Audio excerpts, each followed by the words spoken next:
आप सभी को कार्तिक पूर्णिमा की मंगल शुभकामनाएं। माँ तुलसी और भगवान श्री कृष्ण की कृपा सदैव आप और आपके समस्त परिवार पर बनी रहे। दोस्तों, आज की वीडियो में आप जानेंगे कि तुलसी की विदाई पूर्णिमा तिथि पर आपको किस प्रकार से करना है। और कार्तिक पूर्णिमा है, विशेष रूप से तुलसी की पूजा की जाती है। इसके साथ ही बहुत सारे भक्त हैं जो कि कार्तिक मास का स्नान, व्रत इत्यादि करते हैं, तो आज ही के दिन उनको अपने व्रत का, स्नान का, नियम का उद्यापन भी करना है। अब इसी में बहुत सारे भक्तों के प्रश्न आए हैं कि हम पीरियड्स की अवस्था में हैं तो किस प्रकार से तुलसी की विदाई करें, किस प्रकार से हम कार्तिक मास में जो नियम ले रखा है उसका उद्यापन करें। और जैसे कई भक्त हैं जिन्होंने कि पूर्णिमा को तुलसी विवाह करना था तो पीरियड्स में हैं, अब नहीं कर पा रहे हैं, फिर क्या करें, किसी और दिन कर सकते हैं क्या। इस प्रकार के बहुत सारे प्रश्न आप लोगों के कमेंट बॉक्स में आए हुए हैं। तो आज की वीडियो में आपको माँ तुलसी की विदाई किस प्रकार से करना है ये भी जानकारी मिलेगी और आपके बहुत सारे प्रश्नों का उत्तर भी मिलेगा। तो वीडियो को अंत तक जरूर देखिए और अगर वीडियो पसंद आए तो इसे लाइक भी जरूर कीजिए और संभव हो तो वीडियो को शेयर भी कीजिए। और अब सबसे पहले जानते हैं कि किस प्रकार से आपको तुलसी की विदाई करनी है। देखिए, मतलब ये प्रतीकात्मक विदाई है। मतलब ऐसा कहा जाता है कि पूरे 1 महीने तक कार्तिक मास में तुलसी इस धरती पर ही विराजमान होती है साक्षात स्वरूप में। और फिर एकादशी के दिन हम तुलसी और शालिग्राम का विवाह संपन्न करते हैं और वैकुंठ लोक को वापस वो चली जाती हैं कार्तिक मास की पूर्णिमा पर, ऐसा शास्त्रों में कहा गया है। और इसीलिए कार्तिक के महीने में विशेष रूप से तुलसी की पूजा की जाती है क्योंकि वो साक्षात रूप में विराजमान है। तो ऐसे में जो कार्तिक मास में हम उनकी पूजा आराधना करते हैं, मंत्रों का जप करते हैं, दीपदान इत्यादि करते हैं, दूध से या फिर जल से सिंचन करते हैं उनकी जड़ का, तो इसका फल हमें बहुत अधिक प्राप्त होता है और बहुत शीघ्र प्राप्त होता है। अब ऐसा नहीं है कि पूरे वर्ष हम नहीं करते हैं पूजा, बिल्कुल करते हैं, लेकिन ये समय विशेष होता है। तो कार्तिक मास की पूर्णिमा पर विशेष रूप से एक प्रतीकात्मक तौर पर हम उनकी विदाई करते हैं क्योंकि तुलसी वैकुंठ लोक जा रही हैं। तो हम अपनी तरफ से जो हमने पूजा प्रार्थना की है माँ को समर्पित करते हैं और उनसे प्रार्थना करते हैं कि हमसे कोई भी भूल चूक हुई हो इस दौरान में तो हमें क्षमा करें और हमें भगवान श्री हरि विष्णु की भक्ति का वरदान दें, हम पर कृपा करें कि हम सदैव उनकी शरण में रहें।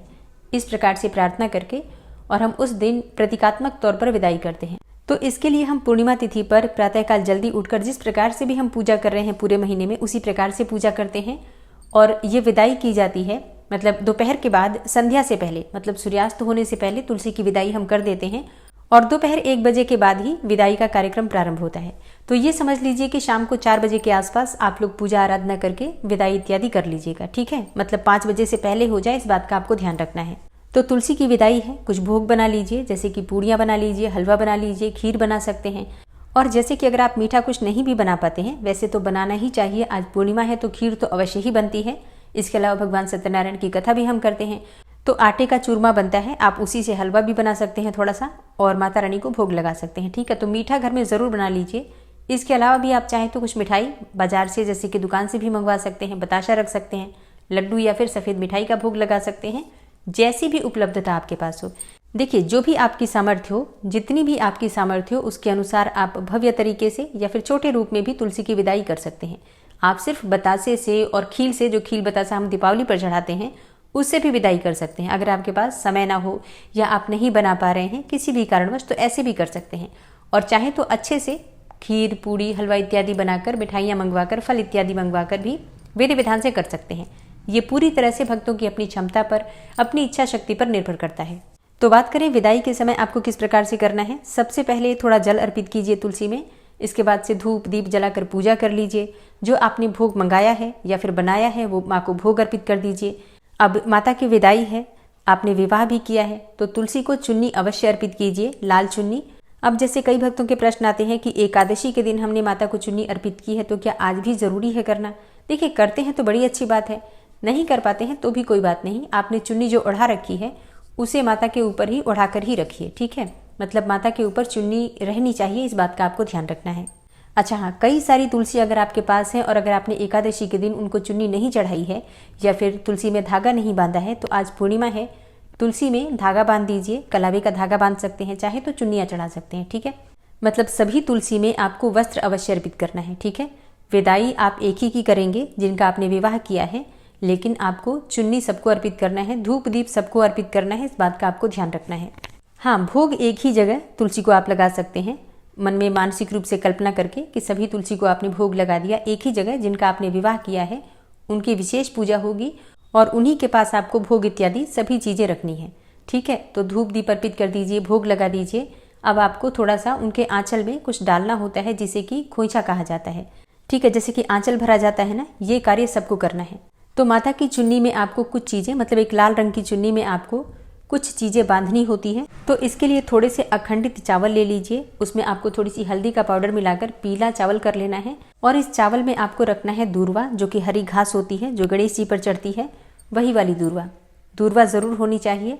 और इसमें 11 रुपये या 21 रुपये डाल दीजिए, या फिर जैसे दक्षिणा के स्वरूप में आप इससे ज़्यादा भी कर सकते हैं, कोई दिक्कत नहीं है। इसके बाद आपको कुछ चीज़ें इसमें और भी डालनी है, जैसे कि आप पंचमेवा डाल सकते हैं, कुछ मीठा डाल सकते हैं, सुहाग की सामग्री जैसे कि सिंदूर, बिंदी, चूड़ियाँ, और ये सभी चीज़ें आपको एक लाल चुन्नी में बांधकर माता तुलसी के साथ आपको रखना है। आप थोड़ा सा तुलसी पर उड़ा दीजिए वो चुन्नी, और बाकी थोड़ी सी चुन्नी में आपको ये सारी चीज़ें बांध कर रखना है, एक तरीके से गांठ लगा कर रखना है। और जैसे कि एकादशी पर हमने तुलसी का विवाह किया है, तो आज आप तुलसी की विदाई कर रहे हैं, तो अच्छे से माता को सिंदूर लगा दीजिए। माता की जड़ों में सिंदूर, उनके पत्ते पत्ते पर सिंदूर आप लगा सकते हैं। कुछ चूड़ियाँ आज भी माता को आप चढ़ा सकते हैं, जैसे कि उनके तनों में टांग सकते हैं। और माता को जब आप सिंदूर लगाते हैं तो एक डिब्बी अलग से रखिए, पीले रंग की सिंदूर की डिब्बी, और उसी डिब्बी से आपको सिंदूर लगाना है माता को। और आपके हाथ में जो सिंदूर है उसे अपनी मांग में भर लीजिए, माता से अपने अखंड सौभाग्य के लिए प्रार्थना कीजिए। और फिर जिस डिब्बी से आप सिंदूर लगाते हैं वो डिब्बी आप स्वयं प्रयोग करेंगे। पूरे वर्ष माँ की कृपा आप पर बनी रहे, उनसे प्रार्थना कीजिए, आपको अखंड सौभाग्य की प्राप्ति हो, घर में परिवार में शुभता बनी रहे, इसके लिए प्रार्थना कीजिए। माता तुलसी की विदाई है तो विशेष रूप से उनके आशीर्वाद के लिए उनसे प्रार्थना कीजिए। अब इसके बाद आप चाहें तो वहीं बैठकर तुलसी चालीसा का पाठ कर सकते हैं। तुलसी की आरती जरूर कीजिए। आज विष्णु सहस्त्र नाम का पाठ आप कर सकते हैं, मतलब अपनी इच्छा के अनुसार थोड़े समय बैठकर किसी भी मंत्र का जाप आपको जरूर करना है। और मानसिक रूप से प्रार्थना कीजिए कि हे माँ तुलसी, पूरे 1 महीने जो मैंने आपकी पूजा आराधना की कार्तिक मास में, इस दौरान अगर कोई भी मुझसे भूल चूक हुई हो, मेरे परिवार से भूल चूक हुई हो, तो इसके लिए मुझे क्षमा करें और सदैव अपनी कृपा मुझ पर बनाए रखें। अब मानसिक रूप से मान लीजिए कि आपने तुलसी की विदाई कर ली, पूजा अच्छे से कर लीजिए, प्रार्थना कर लीजिए। अब प्रश्न आता है आप लोगों का कि क्या तुलसी का हमें दान भी करना है। देखिए, ये पूरी तरह से आपकी अपनी इच्छा पर निर्भर करता है कि आप तुलसी का दान करेंगे। तो दान का मतलब क्या होगा कि आप किसी मंदिर में ले जाकर रख सकते हैं, या फिर अगर कोई ब्राह्मण हो जिनके यहाँ तुलसी की पूजा हो सके अच्छे से, तो वहाँ आप दे सकते हैं। अब जैसे कई भक्तों के प्रश्न आते हैं कि क्या तुलसी जिनकी हमने सेवा की है, जिनका हमने विवाह संपन्न किया है, उन्हें घर में रखकर प्रतिदिन पूजा कर सकते हैं। मतलब अगर हम तुलसी दान ना करें तो कोई दोष लगेगा? नहीं, कोई दोष नहीं लगेगा। आप पूजा कीजिए, आपकी पूजा में कोई कमी नहीं होनी चाहिए। बस इस बात का आपको ध्यान रखना है। अगर आपके घर में तुलसी है तो पूजा आपकी हमेशा होनी चाहिए, ठीक है। और अब बात करते हैं कि जो तुलसी को आपने चीज़ें चढ़ाई उनका क्या करना है। देखिए, वैसे अगर आप तुलसी दान करेंगे तो सारी चीज़ें तुलसी के साथ ही चली जाती हैं। जितनी भी चीज़ें हम चढ़ाते हैं उसमें से कुछ चीज़ें अपने लिए रख लेते हैं और बाकी चीज़ें हम दान कर देते हैं। और अगर आप तुलसी दान नहीं भी करते हैं तब भी आपको जो चीज़ें आप चढ़ा रहे हैं उसमें से कुछ चीज़ें दान करनी है, कुछ चीज़ें आपको स्वयं के लिए रखनी है। जैसे कि सुहाग की चीज़ें हम जितनी भी चढ़ाते हैं उसमें से कुछ चीज़ें अपने लिए प्रयोग के लिए ज़रूर रखी जाती हैं, जैसे कि सिंदूर, बिंदी, चूड़ियाँ, ये आप दान भी करेंगे और थोड़ी सी अपने लिए भी ज़रूर रखेंगे। लेकिन जो चीज़ें आप खोइछा में बांधते हैं वो सारी चीज़ें आप दान कर देते हैं, उसमें से आपको कुछ भी नहीं लेना है, ठीक है। वो सारी चीज़ें दान में जाती हैं। मार्गशीर्ष मास की प्रतिपदा तिथि के दिन आप वो गठान खोलते हैं माता के पास से, वो चुन्नी में से सारी चीज़ें आप निकाल लीजिए, या फिर आप चाहें तो चुन्नी के सहित भी दान कर सकते हैं, माता को दूसरी चुन्नी चढ़ा सकते हैं, ठीक है। और वो सारी चीज़ें आप किसी ब्राह्मण को किसी मंदिर में दे सकते हैं, या फिर किसी बहन बेटी को भी दे सकते हैं आपके घर में, जैसे कि नंद हो आपकी, या फिर जेठानी की बेटी हो तो उसको भी आप दे सकते हैं। सुहाग की चीज़ें सुहागिन महिला को ही देनी है, इस बात का आपको ध्यान रखना है। अब एक प्रश्न है कि पूरियाँ कितनी संख्या में चढ़ाएं।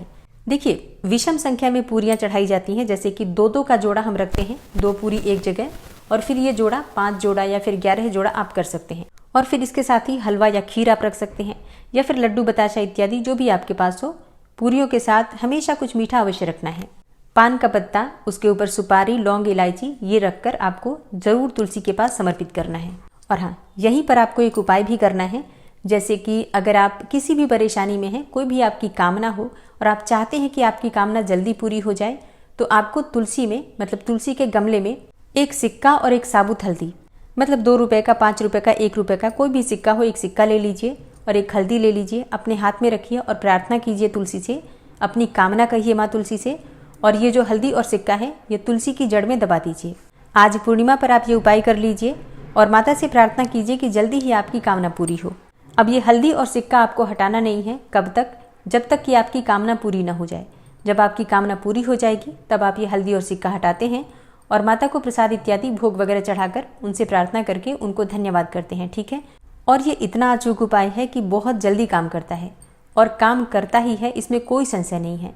तो कोई भी कामना हो आपकी जिसके लिए आप प्रयास कर रहे हो, ठीक है, मन्नत उसी कामना के लिए मांगी जाती है जिसके लिए हम प्रयासरत हों और जो लॉजिकली ठीक हो, ठीक है। ऐसा नहीं कि रैंडम आप कोई भी कामना बोलेंगे, जो सच में ठीक हो और जिसके लिए आप प्रयास कर रहे हैं उसके लिए कामना कीजिए, निश्चित ही आपकी कामना पूरी होती है। और अब बात करते हैं उन भक्तों के बारे में जो पीरियड्स की अवस्था में है और परेशान है कि किस प्रकार से हम तुलसी की विदाई करें, किस प्रकार से अपने कार्तिक मास का उद्यापन करें, या फिर विवाह नहीं कर पाए हैं कार्तिक मास में तो कब करें। देखिए, अगर आप पीरियड्स में हैं तो स्वयं से तो तुलसी की पूजा कर नहीं सकते हैं, तो आप किसी से करवा सकते हैं, किसी से भी करवा सकते हैं। आपके परिवार में कोई भी सदस्य हो, आप उनसे कहकर बताकर करवा सकते हैं, या फिर आप चाहें तो जैसे कि पंडित जी हो तो पंडित जी से करवा सकते हैं। इसी प्रकार से आप उद्यापन भी आज कर सकते हैं, किसी के द्वारा करवा सकते हैं, ठीक है। आप स्वयं नहीं कर पाते हैं, परिवार का कोई सदस्य है, उनसे दान करवा सकते हैं, जो भी आप दान करना चाहते हैं उनसे ही आप पूजा भी करवा सकते हैं। और मानसिक रूप से आप स्वयं क्षमा प्रार्थना कर सकते हैं, मंत्रों का जप कर सकते हैं, अपनी प्रार्थना पूरी आप मानसिक रूप से कर सकते हैं, कोई दिक्कत नहीं है। आपकी प्रार्थना स्वीकार होती है, आपकी पूजा स्वीकार होती है, इसमें कोई संशय नहीं है। अब बात करें कि तुलसी का विवाह हम क्या आज नहीं कर पा रहे हैं तो कब करें। देखिए, पूर्णिमा तिथि पर तुलसी की विदाई हो जाती है, जैसा कि मैंने आपको पहले ही बताया। एकादशी से पूर्णिमा तक ही तुलसी का विवाह किया जा सकता है। इसके बाद तुलसी वैकुंठ लोक को चली जाती है, फिर हम साधारण तौर पर उनकी पूजा करते हैं और मार्गशीर्ष मास में तुलसी का विवाह नहीं होता है। तो मानसिक रूप से अगर आप विवाह करना भी चाहते थे और नहीं कर पाए हैं तो माँ से प्रार्थना कर लीजिए, अगली बार कार्तिक आए इसी प्रकार से शुभता आपके घर में बनी रहे, सब कुछ मंगल हो आपके घर में। इस प्रकार से प्रार्थना करें कि सब कुछ मेरे घर में मंगलमय हो और मैं फिर अगली साल आपका विवाह संपन्न करूंगी। इस वर्ष नहीं कर पाई, इसके लिए क्षमा प्रार्थना कर लीजिए, ठीक है। तो भाव पर ही देवता रिझते हैं, भावों से ही देवता संतुष्ट होते हैं। अपने मन के भाव हम भगवान से व्यक्त करते हैं तो भगवान हमारी सारी बातें समझते हैं। आज कार्तिक मास की पूर्णिमा तिथि है, विशेष रूप से तुलसी के पास 11 दिए 5 दिए जरूर जला दीजिए। घर के आसपास कोई मंदिर हो तो वहां पर आपको दीपदान करना है। और शाम के समय जितना हो सके, आज देव दीपावली है, दीपक अपने घर के बाहर भी और घर में भी जगह जगह पर जरूर जला दीजिए। जिन भक्तों ने धनवर्षा पोटली नहीं बनाई है आज जरूर बना लीजिए। पोटली कैसे बनाएं इसकी सारी विधि मेरे चैनल पर वीडियो अपलोड है, आपको मिल जाएगी, वहां से आप देख सकते हैं। अच्छा, जिन्होंने पोटली बना रखी है अपने घर में तिजोरी में आपको धूप दीप अवश्य जलाकर अर्पित करना है, मतलब धूप दीप दिखा दीजिए, प्रार्थना कर लीजिए। और इसी प्रकार से प्रत्येक पूर्णिमा अमावस्या पर आपको पोटली के स्थान पर धूप दीप दिखाना है, ठीक है। एक और चीज, धनवर्षा पोटली तभी काम करती है जब घर में लक्ष्मी मंत्र का जाप होता है नियमित तौर पर। तो प्रतिदिन कोशिश कीजिए आप कम से कम एक बार श्री सूक्त का पाठ अवश्य करें। श्री सूक्त नहीं कर पाते हैं, कनक धारा नहीं कर पाते हैं तो माँ लक्ष्मी के मंत्रों का जप कर लीजिए। श्रीम श्रीय नमः, ओम श्रीम श्रीय नमः, इस मंत्र का कम से कम 108 बार प्रतिदिन जाप कीजिए, नियम से कीजिए। और विश्वास कीजिए ये वर्ष और अगला वर्ष, इसमें आपको जमीन आसमान का अंतर मिलेगा। आप लोग अगले वर्ष भी कमेंट जरूर कीजिएगा। आज से ये उपाय प्रारंभ कीजिए कि प्रतिदिन आपको अपने घर में लक्ष्मी मंत्र का जाप जरूर करना है। और बाकी तो प्रतिदिन की पूजा मैं आपको बताती ही रहती हूँ। चैनल से जुड़े रहिए ताकि सारी जानकारी आपको सही समय पर प्राप्त हो। मार्गशीर्ष मास की कथाएं भी आप लोग जरूर सुनिएगा। जिन भक्तों ने कार्तिक मास में कथाएं सुनी हैं, मार्गशीर्ष मास में भी आप चैनल से इसी प्रकार से जुड़े रहें, आग्रह है मेरा, कथाएं अवश्य सुनिए। तो दोस्तों, ये है आज की वीडियो, उम्मीद करती हूँ आपके लिए उपयोगी होगी। अगर वीडियो पसंद आई हो तो लाइक कीजिए, शेयर कीजिए और चैनल पर पहली बार आए हैं तो सब्सक्राइब करके बेल आइकन को जरूर प्रेस कर लीजिए अगर आपको आज की वीडियो अच्छी लगी है तो। मिलती हूँ मैं आपसे अगली वीडियो में, तब तक के लिए जय श्री राधे।